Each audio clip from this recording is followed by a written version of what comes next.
नमस्कार दोस्तों, मैं आपका दोस्त यतेंद्र मौर्य एक बार वापस से सॉल्यूशन क्लासेस में आपका स्वागत करता हूं। आइए हम करते हैं पेपर नंबर 837 का सॉल्यूशन। Let's start. मेरे प्यारे दोस्तों, अपना जो पहला क्वेश्चन है वो क्या है? Select the most appropriate option to fill in the blanks. हमें इन चार में से कोई उचित वर्ड हमें भरना है। यहाँ पे The impressive speed with which she typed the draft demonstrated that she was a highly dash secretary। कि जिस प्रभावशाली गति के साथ में उस ड्राफ्ट को प्रारूप का उसने टाइप किया, वो दर्शाता था कि वो एक उच्च रूप से डैश सेक्रेटरी थी। तो कैसी सेक्रेटरी थी वो? क्या बुद्धिमान सेक्रेटरी थी वो?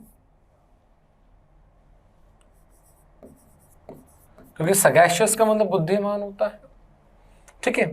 या प्रैग्मेटिक, व्यावहारिक, प्रैक्टिकल जिसे कहते हैं, वो सेक्रेटरी थी वो। या फिर आर्टफुल, चतुर सेक्रेटरी थी। या फिर कॉम्पिटेंट, सक्षम सेक्रेटरी थी। यस मेरे प्यारों, यहां पर अपना आंसर क्या होगा कि वो एक सक्षम, कॉम्पिटेंट सेक्रेटरी थी। किसी काम को करने में वो सक्षम कैसे पता चला? सक्षम थी, उसने टाइप इतनी स्पीड से किया, सक्षम उस काम को करने। ऑप्शन डी हमारा आंसर हो जाएगा। बढ़ते हैं आगे। Select the most appropriate antonym of the given word. हमारा जो वर्ड है इसको हमें क्या करना है? इसका एंटीनम देना है, विलोम शब्द हमें देना है। वर्ड है अपना मैग्नेट। मैग्नेट, ये वो वाला मैग्नेट नहीं, चुंबक वाला मैग्नेट है। इसका मतलब क्या हो गया?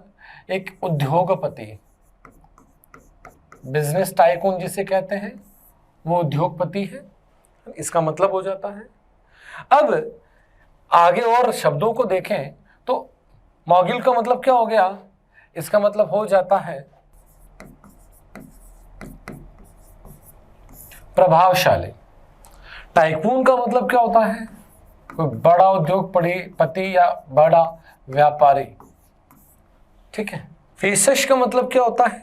मजाकिया, जो गंभीर परिस्थितियों में भी गंभीर नहीं रहता, मजाकिया जिसे कहेंगे। और नॉनएंटिटी का मतलब क्या हो गया? नॉनएंटिटी का मतलब हो गया है महत्वहीन आदमी, महत्वहीन व्यक्ति, ठीक है।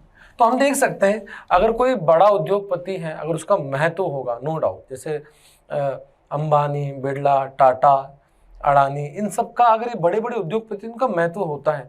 लेकिन अगर मैं बात करूं तो नॉनएंटिटी एक महत्वहीन व्यक्ति होता है। तो कहीं ना कहीं इस वर्ड का हमारे लिए ऑप्शन डी क्या हो जाएगा? यही हमारा आंसर हो जाएगा। क्योंकि महत्वहीन बड़े आदमी का, महत्व वाले व्यक्ति बड़े आदमी का विलोम क्या हो जाएगा? महत्वहीन व्यक्ति। Option D is the correct answer. Let's go. Next question है, select the most appropriate option to fill in the blank. वापस से हमें इन चार को देखकर सही वर्ड हमें फिलअप करना है। The current dash in global negotiations over climate change has stalled progress on the issue. कि जो वर्तमान में जो डैश ग्लोबल नेगोशिएशन में, यानी जलवायु परिवर्तन की जो ग्लोबल नेगोशिएशन पे जो वर्तमान डैश है, उसने क्या किया है? इस मुद्दे पर प्रोग्रेस को रोक दिया है। तो मेरे प्यारों, यहाँ पर देखें इंट्रांसिजेंस। इंट्रांसिजेंस का मतलब होता है अड़ियलपन, किसी चीज पर अपन अड़ जाते हैं कि नहीं, ऐसा ही होता है। क्या इस अड़ियलपन के कारण? फैलेसी, फैलेसी मतलब भ्रांति, वास्तव में जो चीज नहीं लेकिन हमारे दिमाग में उपज हो जाती है, भ्रांति। या स्टेलमेंट, स्टेलमेंट गतिरोध। या फिर रिजिडिटी, कठोरता। तो माय डियर फ्रेंड्स, जो करंट क्या हो जाएगा? करंट स्टेलमेंट, यानी इस वर्तमान गतिरोध ने क्या कर दिया? अगर गतिरोध आएगा तभी तो जो प्रोग्रेस है वो प्रोग्रेस क्या हो जाएगी? रुक जाएगी, ठीक है। तो ऑप्शन सी हमारा क्या हो जाएगा? आंसर हो जाता है। आगे बढ़ते हैं। Given below are 4 jumbled sentences 4 jumble sentences हैं, हमें इन चारों का क्या देना है, सही क्रम देना है, करेक्ट ऑर्डर हमें देना है। बढ़ते हैं। Sensible individuals usually reserve their time, कि जो समझदार लोग होते हैं वो सामान्य तौर पर अपना टाइम बचा कर रखते हैं, टाइम और समय, यानी समय और ऊर्जा बचा के रखते हैं, फॉर कंस्ट्रक्टिव कॉन्वर्जेशंस, यानी कुछ प्रभावशाली कॉन्वर्जेशंस, बातचीत के लिए। Arguing endlessly with foolish people, यानी मूर्खों के साथ में बहसबाजी करना असीमित समय के लिए। ऑफन क्रिएट्स कंफ्यूजन, ये चीज लगभग कंफ्यूजन क्रिएट करती है, rather than genuine understanding, बजाय एक वास्तविक समझ के। A fool seldom abandons his stubborn opinions, यानी जो एक मूर्ख होता है वो अक्सर अपना क्या छोड़ देता है, वो अपना stubborn opinions, यानी जो जिद से भरा हुआ जो राय विचार है वो वहाँ रख देता है, merely because, सिर्फ इसलिए क्योंकि someone presents sound logic, ताकि उसके जो लॉजिक है, उसकी जो बातें वो लॉजिकल रखें। इसीलिए प्रोलॉन्ग्ड आर्गुमेंट, जो लंबी बहसबाजी होती है विद सच पीपल, ऐसे लोगों के साथ, are usually frustrating and ultimately futile, यानी इस तरह से जो लंबी बातचीत होती है ऐसे लोगों के साथ में, वो कैसे होती है, कुंठा से भरी होती है, फ्रस्ट्रेटिंग होती है, एंड अल्टीमेटली, और फाइनली क्या होती है, वो फ्यूटाइल, व्यर्थ ही निकलती है। आइए दोस्तों बात करते हैं, यहाँ पर बात हो रही है समझदार और बेवकूफ लोगों के बीच में। तो मेरे हिसाब से यहाँ पर ऑप्शन पी से मेरा स्टार्ट होना चाहिए, क्योंकि कह रहा है कि समझदार लोग अक्सर अपना टाइम और एनर्जी बचा के रखते हैं किसी अच्छी वार्तालाप के लिए, जबकि जो फूलिश लोग होते हैं वो क्या करते हैं, वो इस प्रकार की बातें करते थे। ठीक है, तो यानी हमारा अपना पी से स्टार्ट होगा, यानी ए और सी तो अपना फिनिश हो जाता है, या तो बी आएगा या फिर डी आएगा। अब देखिए आप यहाँ पे देखिए, डी में पी के बाद में एस आ रहा है, पी के बाद में एस, एस मत में देयरफॉर आया, देयरफॉर मतलब इसीलिए। भाई ये जो देयरफॉर है ये इसीलिए अपन तब लगाते जब निचोड़ निकालना होता है, लास्ट में इसीलिए लगाया जाता है, रिजल्ट निकालना हो, लेकिन यहाँ तो उसने तुरंत रिजल्ट निकाल दिया बीच में, इसलिए अपना डी भी नहीं होगा, ऑप्शन बी अपना करेक्ट आंसर हो जाता है। शुरुआत यहाँ से की और एस देखो लास्ट में लगा हुआ है, इसलिए ऑप्शन बी अपना करेक्ट आंसर हो जाएगा। बढ़ते हैं आगे। Select the most appropriate meaning of the given saying. Saying मतलब कहावत, कि birds of a feather flock together. ठीक है, सीधी सी बात है, आपने हिंदी में कहावत जरूर सुनी होगी कि चोर चोर मौसेरे भाई, इसी को कहते हैं birds of a feather flock together, birds of same feather flock together, यानी सीधी सी बात है कि एक ही प्रकृति के लोग अक्सर एक जगह एक समय पे पाए जाते हैं। तो यानी even a small similarity is enough to become friends and stay together, there is always more safety in the crowd, people with the same taste and interest are found together. हाँ बिल्कुल, कि ऐसे लोग जिनका टेस्ट एक जैसा है और जिनका इंटरेस्ट एक जैसा है वो साथ में पाए जाते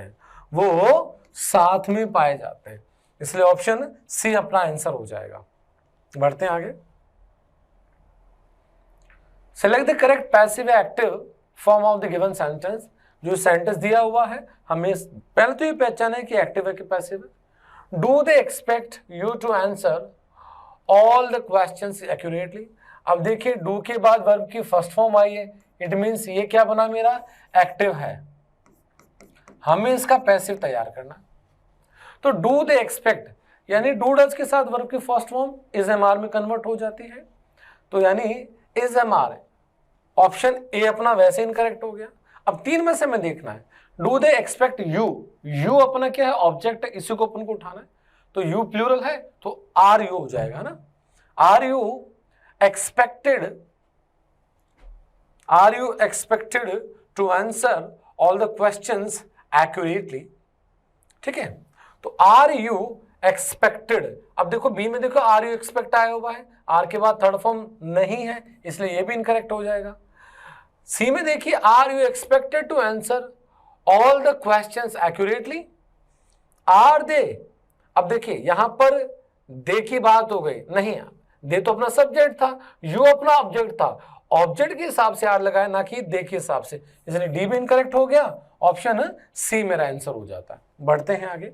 Select the most appropriate option to replace the underlined segment in the given sentence, यानी जो अंडरलाइन किया हुआ जो भाग है इसको हमें इन ए बी सी से रिप्लेस करना है यदि जरूरत है तो, और अगर नहीं है ऑप्शन डी नो इम्प्रूवमेंट हमें सेलेक्ट करना।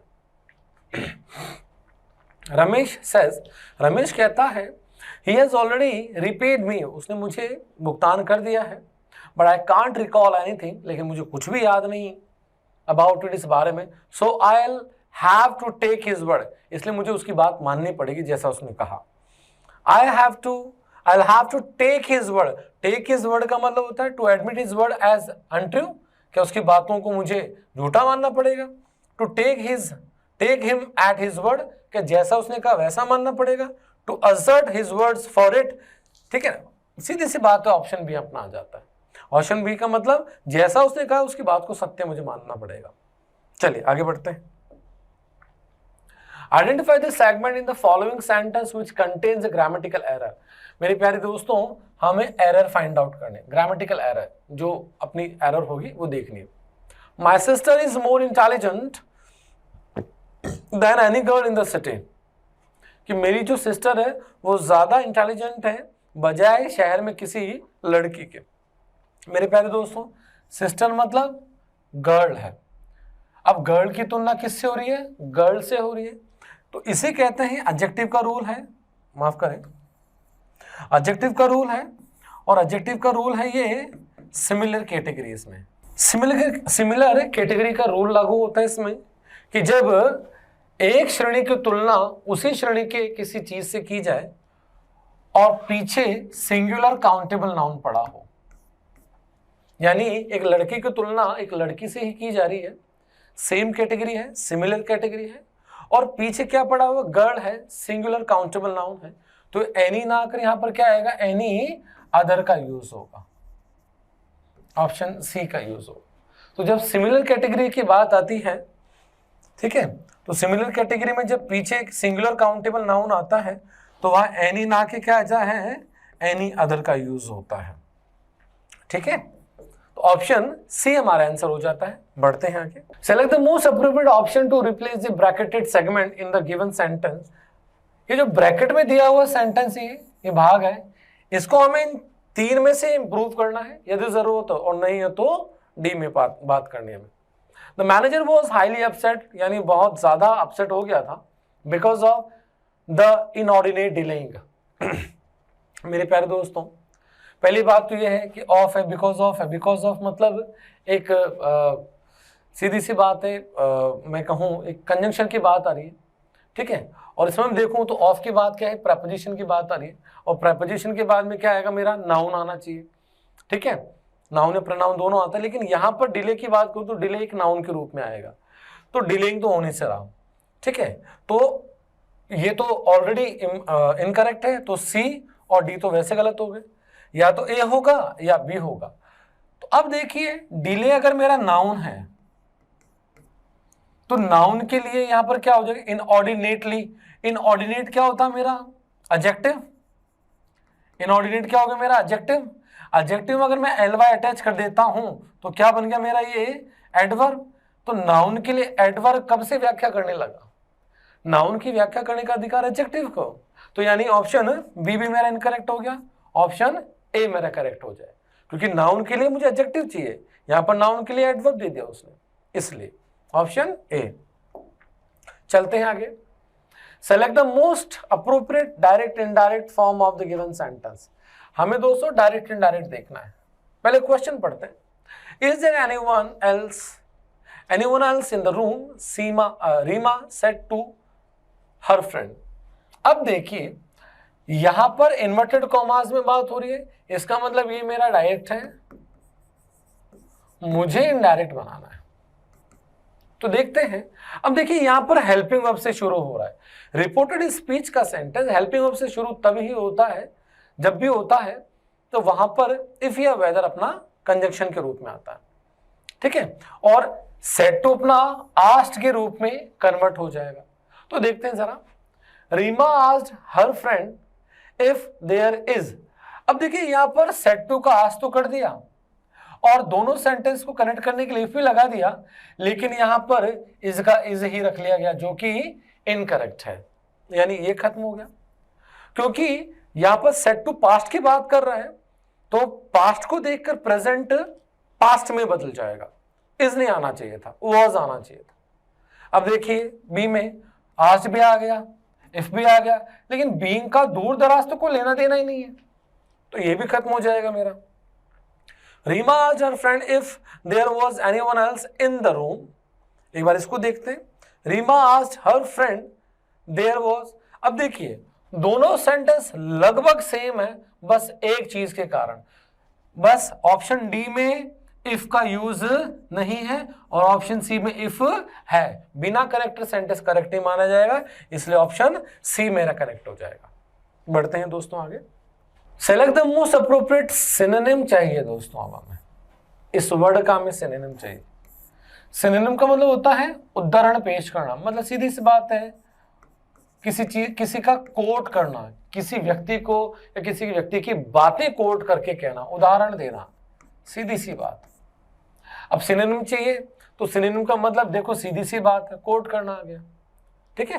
जैसे मैं विवेकानंद जी की बात कहूँ, स्वामी जी की, कि स्वामी जी ने ऐसा कहा था कि उठो जागो और अपने लक्ष्य की ओर बढ़ो, तो उनकी बातों को मैं क्या कर रहा हूँ, सामने वालों को कोट करके कह रहा हूँ, उनका उदाहरण देके पेश कर रहा हूँ। कंसील का मतलब होता है छिपाना। साइड का मतलब होता है, वर्ब के रूप में देखे तो साइड का मतलब देखना भी होता है,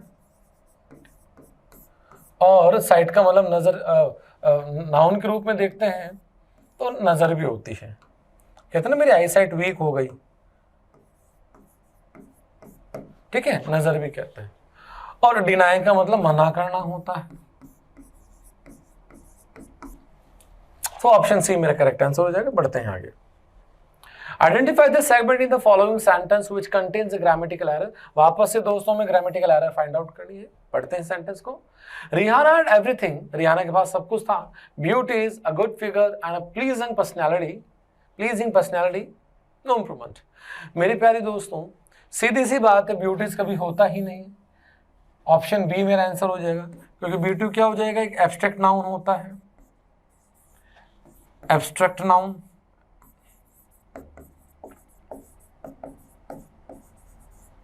और एब्स्ट्रैक्ट नाउन के आगे ए और एन और पीछे एस या एस नहीं लगता, तो ब्यूटीज नहीं होगा, नॉर्मली ब्यूटी ही होगा।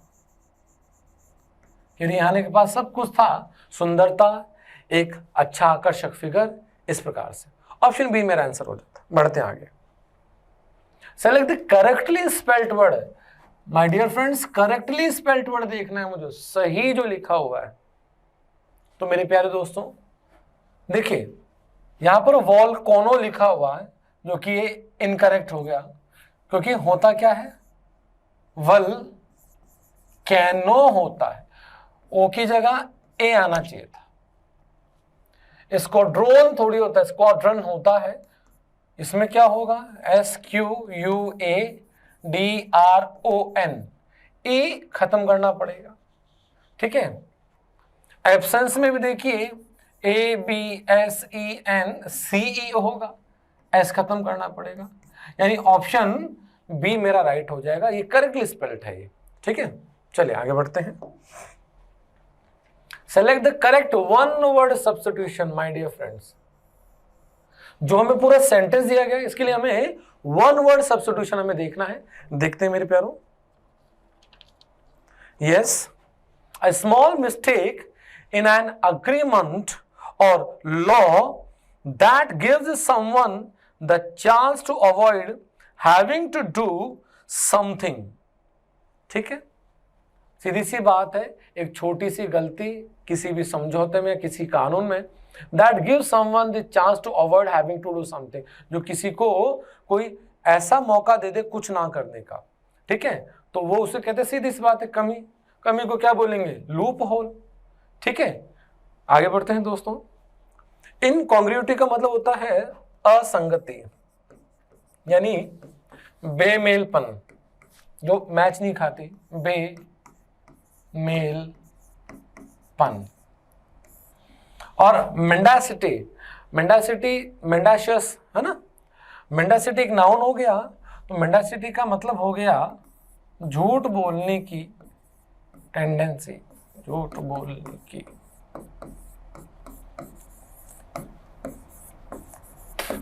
प्रवृत्ति, झूठ बोलने की प्रवृत्ति को कहते हैं, राइट। और प्लॉय का मतलब होता है तरकीब, प्लॉय मतलब तरकीब। बढ़ते हैं आगे। Select the correctly spelled word. My dear friends, अब हमें करेक्टली स्पेल्ड वर्ड को यहां पर देखना है। देखते हैं। ये इटर्निटी होना चाहिए था, कुछ यूं होना चाहिए था, इटर्निटी। और ये एडवर्सरी होना चाहिए था, एडवर्सरी। दोनों ही गलत हो गए अपने। और ये जाइजेंटिक होना चाहिए, जाइजेंटैक कर दिया इन्होंने, जाइजेंटिक, जाइजेंटिक, विशाल जिसे कहते हैं। ठीक है, अपना करेक्ट कौन सा हो गया? एस्पाइनिज। एस्पाइनिज का मतलब क्या हो गया? किसी की जासूसी करवाना, एस्पाइनिज करना। चलिए बढ़ते हैं आगे। Yes, select the most appropriate antonym. दोस्तों यहां पर देखिए एंटीनम देना है हमें। ठीक है, तो फोर्सिक का मतलब क्या हो गया? फोर्सिक का मतलब होता है त्याग देना। तो त्याग देने का उल्टा क्या हो जाएगा? एस्पाउस। एस्पाउस मतलब किसी को अपनाना। अबेंडन का मतलब भी क्या हो जाता है? अबेंडन का मतलब भी छोड़ना हो जाता है। और कीप सेक का मतलब एक नाउन हो जाता है कि स्मृति चिन्ह जिसे कहते हैं, मोमेंटो वगैरह जो होता है ना। ठीक है, और स्पाउस का हमें पता ही है, हस्बैंड या वाइफ में से कोई। ठीक है, बढ़ते हैं। Select the correct one word substitution for a group of words. वापस से में वन वर्ड सब्स्टिट्यूशन देना है। हैविंग और शोइंग एन इंटरेस्ट, यानी कोई इंटरेस्ट होना या कोई इंटरेस्ट दिखाना। In learning about different things, यानी अलग अलग चीजों को सीखने में इंटरेस्ट दिखाना, सीधी सी बात है, रुचि दिखाना। उसको क्या कहते हैं? इंक्विजिटिव कहते हैं। उसको क्या बोलते हैं? इंक्विजिटिव कहते हैं ना, कुछ ललक जिसे कह सकते हैं, जैसे कुछ सीखने की ललक है, उसी को इंक्विजिटिव बोलते हैं। Right, yes. बढ़ते हैं आगे। Select the most appropriate synonym for the given word. हमें दोस्तों वापस से सिनोनिम ही देना है। बढ़ते हैं। अगला है पुलवराइज। पुलवराइज का मतलब होता है चकनाचूर कर देना, चूर चूर, चकनाचूर कर देना, बुरी तरह तोड़ देना, टुकड़े टुकड़े कर देना। अब चकनाचूर कर देने का जो सिनोनिम होगा वो क्या हो जाएगा? क्रश। क्रश का मतलब भी पूरी तरह से कुचल देना होता है। ठीक है, एनफीबल मतलब क्या होता है? कमजोर करना।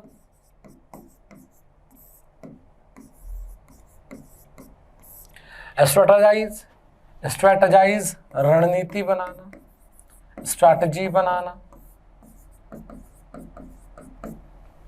टर्मोइल का मतलब क्या होता है? अशांति, अव्यवस्था यूं कह सकते हैं। क्रश का मतलब पूरी तरह से चकनाचूर कर देना। बढ़ते हैं आगे। Select the most appropriate meaning of the given idiom. इस ईडियम का, ये जो ईडियम है, इस ईडियम का हमें सही अर्थ बताना है। Go for broke, to risk nothing in an attempt to succeed, यानी सफल होने के लिए रिस्क ना लेना।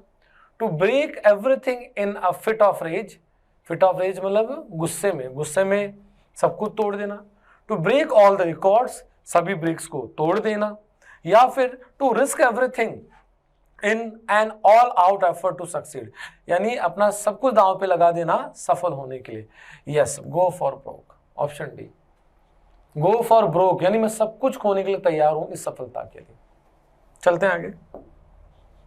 Next, given below are 4 jumbled sentences, वापस से 4 जम्बल्ड सेंटेंसेस हमारे सामने, हमें इन चारों का करेक्ट ऑर्डर देना है। आइए पढ़ते हैं। This clear thinking helps us make better choices every day. यह जो स्पष्ट विचार है हमें बेहतर विकल्पों को चुनने में मदद करता है। My dear friends, this clear thinking, this कौन सी वाली हमें पता नहीं है, तो यानी पी से तो शुरू नहीं होगा, यानी ये तो इनकरेक्ट हो गया। Looking inward acts like a guide when life gets busy और कंफ्यूजिंग, यानी अंदर देखना, अंदर झांकना, एक्ट्स लाइक अ गाइड, यानी वो कि प्रदर्शक का काम करता है जब जिंदगी बहुत बिजी और कंफ्यूजिंग सी हो जाए। इंट्रोस्पेक्शन, इंट्रोस्पेक्शन का मतलब क्या होता है? आत्मविश्लेषण करना, ठीक है ना, खुद में झांक कर देखना। Means taking a moment to look at your own thoughts and feeling, कि इंट्रोस्पेक्शन का मतलब है अपने विचारों और अपनी भावनाओं को की ओर देखना, कि मैं क्या सोच रहा हूं, कैसा सोच रहा हूं। If we do not take time to do this, अब देखो डू दिस, अगर हम ऐसा करने के लिए समय नहीं निकालते हैं, वी मे रिमेन कंफ्यूज, हम कंफ्यूज रह सकते हैं, and go on acting without thinking, और बिना सोचे समझे काम कर सकते हैं। तो मेरे प्यारे दोस्तों, एस से भी शुरू नहीं होगा, यानी शुरू होगा आर से ही शुरू होगा, ठीक है। क्यू मेरे पास है नहीं, तो क्यू से भी अपना शुरू नहीं हो सकता। तो देखो यहां पर बात इंट्रोस्पेक्शन की हो रही है, तो आई थिंक आर से स्टार्ट होना चाहिए, कि इंट्रोस्पेक्शन का मतलब है कुछ समय रुककर अपनी भावनाओं को और अपने विचारों को देखना। नंबर 1 आर आ जाएगा, ठीक है। और आर के बाद में मैं कहता हूं कि अगर अपन ऐसा करते हैं तो दिस क्लियर थिंकिंग, अब ये जो दिस है ना, दिस ये दिस इसका क्या है, एक प्रकार का इसी के बारे में बात कर रहा है वो, कि अगर अपन इस इंट्रोस्पेक्शन करते हैं, ऐसा करते हैं, तो ये हमें बेहतर चॉइसेस एवरीडे देने में मदद करता है। तो आर के बाद में पी आना चाहिए, तो आर के बाद में पी, ऑप्शन ए ही मेरा आंसर है। चलते हैं दोस्तों आगे। चलिए अब हमारे पास में एक क्लोज टेस्ट है, पढ़ते हैं। The extensive liberalisation of the economic dash was long overdue by 1991, कि जो व्यापक रूप से जो लिबरलाइजेशन था ऑफ द इकोनॉमी, यानी इकोनॉमिक आर्थिक जो लिबरलाइजेशन था व्यापक रूप से, वो डैश था 1991 तक।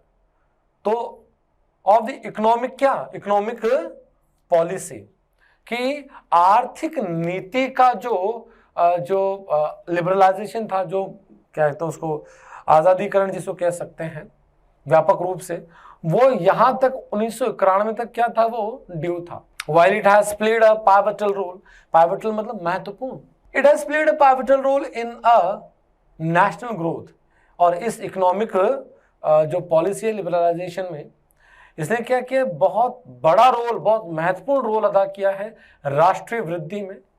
इट्स इनिशियल मोमेंटम, इसका जो प्रारंभिक गति थी, मोमेंटम था, हैज लार्जली, अब देखो हैज आ गया, तो हैज के बाद मुझे थर्ड चाहिए, तो रैन नहीं आएगा, बीन रनिंग नहीं आएगा, हैड रन नहीं आएगा, ऑप्शन ए आ जाएगा। यानी लंबे पैमाने पर या बड़े पैमाने पर has largely run its course, अपने कोर्स पर चला है।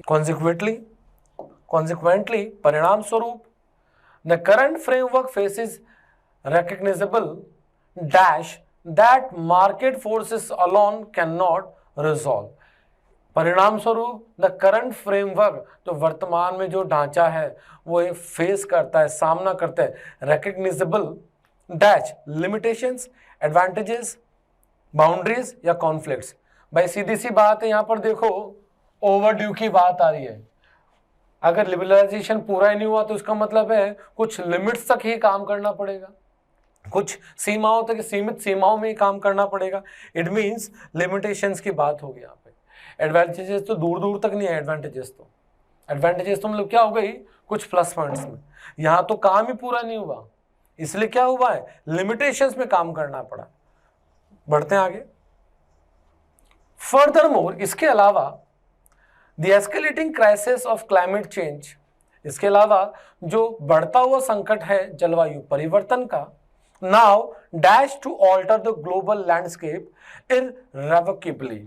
इररेवोकेबली मतलब अपरिवर्तनीय रूप से, यानी alter the global landscape irrevocably, यानी जो वैश्विक लैंडस्केप है वो अपरिवर्तनीय रूप से ऑल्टर होने के लिए कहता है। तो फोर्थ में कैसा, क्या कहता है वो, थ्रेटन्स। थ्रेटन्स क्यों, फर्स्ट फॉर्म ही क्यों आई, वो इसलिए क्योंकि जलवायु परिवर्तन पहले भी था, आज भी है और आगे भी होता रहेगा, और जो काम सतत रूप से हमेशा होता है उसके लिए प्रेजेंट इंडेफिनिट का यूज होता है, यानी ये प्रकार के हमारे लिए थ्रेटन है, खतरा है। आगे बढ़ते हैं। We no longer have the luxury of another quarter century to dash with, अब देखो यहाँ पे विद आया हुआ है, these urgent environmental and structural imperatives. अब देखिए सीधी सी बात है, विद आया है तो किसी परिस्थिति से निपटने के लिए इसका यूज करते हैं, डील का करते हैं, डील विद। ठीक है दोस्तों, तो मेरे प्यारे दोस्तों आज यहाँ पर आज हमने कंप्लीट किया है पेपर नंबर 837 का सोल्यूशन। जितने भी नए वर्ड्स आपके सामने हैं प्लीज उनको लिखिएगा और लिखकर अपनी लाइफ में उतारिएगा, क्योंकि सारा गेम आदत का इंसान और कोई भी वर्ड्स कभी भी काम आ सकते हैं, इसलिए प्लीज़ इनको अपनी हैबिट में लाने का प्रयास कीजिएगा। इंग्लिश जितनी हैबिट में आएगी उतना अच्छा रहेगा। Thank you so much, God bless you.